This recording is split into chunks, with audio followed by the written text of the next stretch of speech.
मोला फाटो काबे हो तो दीदी के बन मैं डोका फाटो काबे मोला फाटो काबे हो तो दीदी के बन मैं डोका फाटो काबे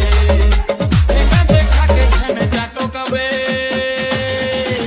मोला फाटो कहूँगा मोर दीदी के बन बे घर वाला फाटो कहूँ मोला जीजा कहूँगा मोर दीदी के बन बे घर वाला जीजा कहूँ एक छन मोर सारी है सारी कुंवारी है